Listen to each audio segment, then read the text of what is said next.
Most folks today, they'd freeze if the heat went out for one night. But back in the 1300s, in a little village near the North Sea, there lived a widow named Elsbeth. She had no husband, no firewood, and winter came early that year. The wind cut through the thatch like knives. The goats refused to leave the barn. But somehow, she didn't freeze. She survived, not with luck, with memory, passed down from her mother's hands to hers. A system of warmth built from dirt smoke, straw moss, and instinct. And the crazy part, much of what Elsbeth used still works better than modern insulation. This isn't a list of survival tips. This is how an entire civilization outsmarted the cold. One smoky room, one shared bed, one ember at a time. No fire, no heater, no help, just memory. And if you're wondering whether it's still useful today, stay with me. Especially for the last technique, the one that even off-grid experts are bringing back now. Technique: underground warmth traps. Her name was Magda. She lived in the lowlands of what's now central Germany back in the 1200s, where winters hit hard and firewood didn't grow on trees. Well, it did, but it ran out fast. Magda's house looked simple from the outside, just a small thatched hut like any other, but below the surface literally was something genius. She and her family had dug their home 2, sometimes 3 feet into the ground. It wasn't fancy, but that shallow pit made all the difference. You know how basements stay cooler in summer? Turns out they stay warmer in winter too. Modern archaeologists studied houses like Magda's and found these sunken homes held heat better up to 10 degrees Fahrenheit warmer than homes built flat on the ground. No heater, no fire, just dirt and memory. But Magda didn't stop there. Her walls weren't just mud. They were layers of wattle and daub-woven sticks packed with clay straw. And, yes, manure. Gross, maybe. Effective, absolutely. Recent tests show these walls insulated just as well as modern fiberglass, and they breathed regulating humidity way better than drywall. Her ceiling just tall enough to stand under. That was on purpose. Less space to heat, more warmth to keep. And those tiny windows, not a design flaw. Just another clever move to trap heat where it mattered inside. Everything in Magda's home was shaped by survival. The steep roof helped snow slide off fast.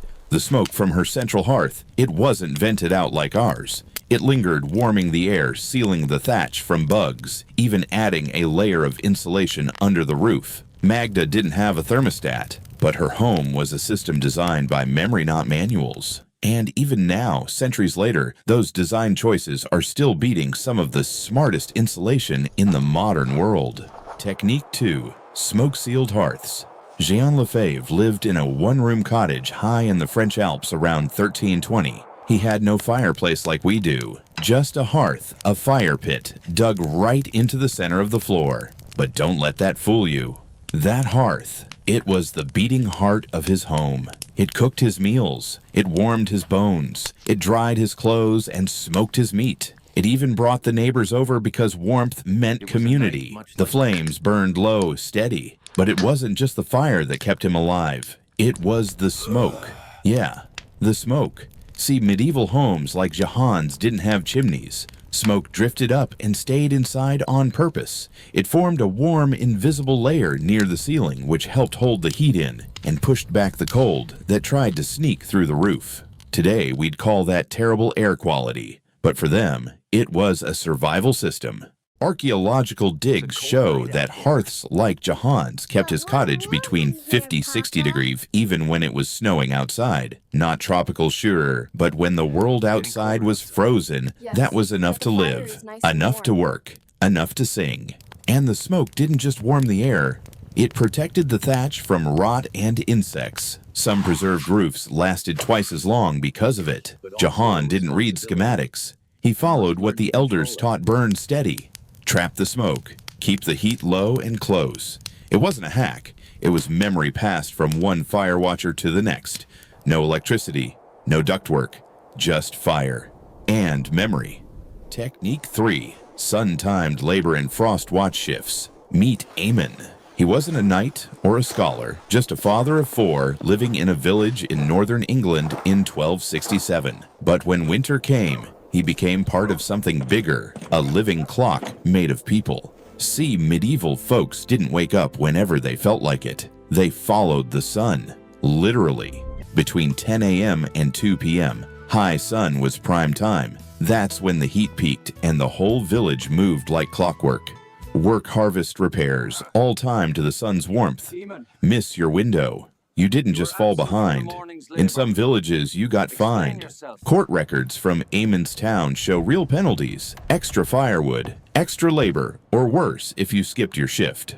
And if you were a repeat offender, you'd get the coldest spot in the communal hall. But here's the genius part. They also had Frost Watch's nighttime firekeepers. Each family took turns staying up and tending the village fire. Your assigned night was written down right next to your taxes. If you slept through your watch, that'd be 1 chicken or 3 dozen eggs as a penalty. Yes, egg fines were real. Some villages even had horn systems ablast to warn when the temperature dropped below safe levels. The whole community moved like gears from sunrise to midnight, from frost to flame. No clocks, no apps, just sunlight and memory. And for folks like Eamon, that rhythm kept the babies warm, the grain dry, and the fire alive. We live in a world of buttons. Thermostats, apps, instant everything. When it's cold, we press a switch. When it's dark, we light up a room with 1 tap. We don't think. We don't prepare. We expect. But what if the buttons stop working? What if the power cuts in the middle of a storm? What if the roads are frozen, the shelves are empty, the fuel's gone? Most people today would freeze, not because they're weak, but because they've never had to build a system. They've never had to pay attention to the path of the sun, or bury their warmth into walls, or stay up through the night to protect a single glowing ember. We've built our lives around convenience, but survival isn't about convenience. It's about pattern. It's about rhythm. It's about memory. And the people who came before us, they didn't survive because they had more stuff. They survived because they had more wisdom.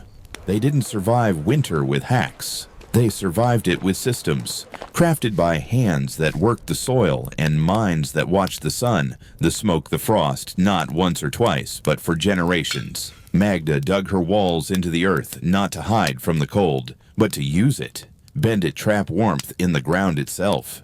Jehan lit his hearth, not to make the room cozy, but to let the smoke rise, coat the ceiling, insulate the air, and hold the cold at bay like a second roof.